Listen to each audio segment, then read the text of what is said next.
ప్రభునందు నాకు అత్యంత ప్రియమైనటువంటి వాళ్ళారా, మన ప్రభువును రక్షకుడైనటువంటి యేసుక్రీస్తు వారి యొక్క శుభనామములో మీ అందరికీ నా హృదయపూర్వకమైన వందనములు, శుభములు తెలియజేస్తున్నాను.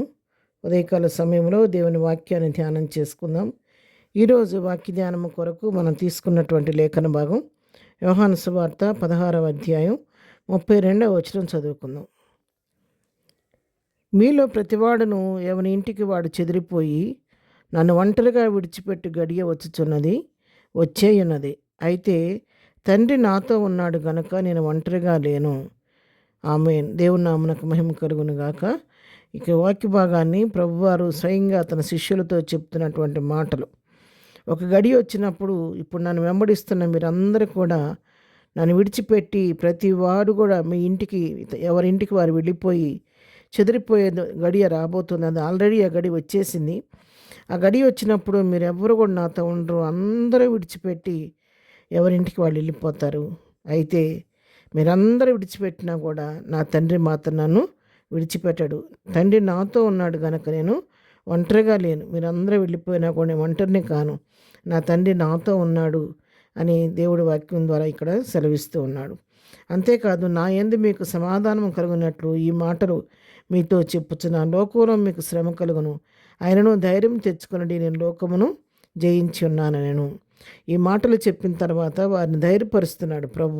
ఏమనంటే, లోకంలో మీకు శ్రమ కలుగుద్ది. శ్రమ కలిగినప్పుడు ధైర్యంగా ఉండండి. నేను లోకాన్ని జయించున్నాను కాబట్టి నా బిడ్డలైన మీరు కూడా జయించేవారిగా ఉంటారు. అంతేకాదు, నా తండ్రి ఎలాగ నాతో కూడా ఉండి నన్ను నడిపించి ధైర్యపరిచాడు, నిత్యము మీతో కూడా మీ తండ్రి తోడుగా ఉంటాడు. కాబట్టి శ్రమదినాన్ని మీరు జడియవద్దని తన యొక్క శిష్యులకు ప్రభు అని అక్కడ ధైర్యం చెప్పినట్టుగా మనం చూస్తూ ఉన్నాం. అవును ప్రియులారా, మన తండ్రిని గురించి కుమారుడైన క్రీస్తు సాక్ష్యం ఇస్తున్నాడు. నా తండ్రి నాతో ఉన్నాడు కాబట్టి నేను ఒంటరిగా లేను అని చెప్పి ధైర్యంగా చెప్తున్నాడు. మరి అక్కడే కాదు, యోహాను సువార్త 8వ అధ్యాయం 29వ వచనం కూడా మనం చదువుకుంటే, నన్ను పంపినవాడు నాకు తోడై ఉన్నాడు, ఆయనకిష్టమైన కార్యం నేను ఎల్లప్పుడూ చేదును గనక ఆయనను ఒంటరిగా విడిచిపెట్టలేదని చెప్పాను. చూసారా ఎంత చక్కగా ఈ మాట చెప్తున్నాడు. నన్ను పంపినవాడు ఈ లోకంలో మరి పరిహారార్థంగా సెలవు బలియాగం ఉంటాను నన్ను ఈ లోకానికి పంపించిన వాడు నాకు తోడై ఉన్నాడు. ఎందుకు తోడై ఉన్నాడంటే, ఆయనకి ఇష్టమైనటువంటి కార్యము నేను ఎల్లప్పుడూ చేస్తున్నాను కాబట్టి, నేను ప్రతిదీ కూడా నేను చేసే కార్యములన్నీ కూడా ఆయనకి ఇష్టమైన రీతిగా నేను చేస్తున్నాను కాబట్టి ఆయనను ఒంటరిగా విడిచిపెట్టలేదని చెప్తున్నాడు. ప్రభువు చిత్తాన్ని నెరవేరుస్తూ ఆయనకి ఇష్టమైన కార్యాన్ని నెరవేరుస్తున్నాను కాబట్టి భూమి మీద ఆయనను విడిచిపెట్టలేదని చెప్పని తండ్రిని గురించి కుమారుడు ఇక్కడ సాక్ష్యం ఇస్తూ ఉన్నాడు. అవును ప్రియురాలు, ప్రభు అయిన క్రీస్తుని మాత్రం, యేసుక్రీస్తుని మాత్రం కాదు, తన నమ్మిన బిడ్డలను మనల్ని కూడా మనం ఆయన చిత్తం నెరవేర్చేవారిగా, ఆయనకి ఇష్టమైన దాన్ని మన ఈ లోకంలో చేసేవారిగా, ఆయనకి ఇష్టలుగా ఈ లోకంలో జీవిస్తే, ఆయన ఇష్టానుసారంగా జీవిస్తూ ఆయన చిత్తం నెరవేర్చేవారిగా ఉంటే తండ్రి మనతో కూడా ఎల్లప్పుడూ ఉంటాడు. ఎందుకంటే మన తండ్రి ఆయన మంచి కాపరి, గొప్ప కాపరి, ప్రధాన కాపరి, గొర్రెలకు నేను మంచి కాపరిని అని చెప్పింది దేవుడు నిత్యం మనతో కూడా ఉండి నడిపిస్తూ ఉంటాడు. యోహాను సువార్తలోని 10వ అధ్యాయం 11వ వచనం చూస్తే, నేను గొర్రెలకు మంచి కాపరిని, మంచి కాపరి గొర్రెల కొరకు తన ప్రాణము పెట్టును.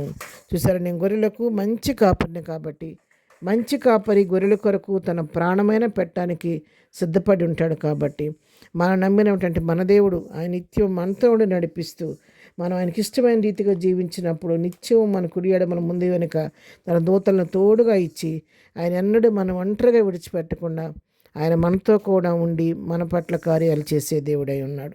అవును ప్రియులారా, ఈ లోక మనుషులు చూపించే ప్రేమ శాశ్వతమైంది. పరిస్థితులను బట్టి, పరిసరాలను బట్టి ఆ ప్రేమ మారుతూ ఉంటుంది. కానీ దేవుడు చూపించే ప్రేమ శాశ్వతమైంది. ఆయన అన్నాడు, విడుముడు ఎడబాయడు. ఇదన వాక్యం వింటున్నట్టు ప్రియులారా, నాతో నీతో ప్రభు మాట్లాడుతున్నాడు. నీ జీవితంలో నేను ఒంటరిగా ఉన్నానని చెప్పాను, నువ్వు బాధపడుతూ ఉన్నావా? పరిస్థితులు నా జీవితంలో ఇలా జరిగి నేను ఒంటరిని అయిపోయాను అనుకుంటున్నావా? నువ్వు ఒంటరివి కాదు. నేను ఒంటరివని మనం బాధపడాల్సిన అవసరం లేదు. మన తండ్రి మనతో ఉన్నాడు.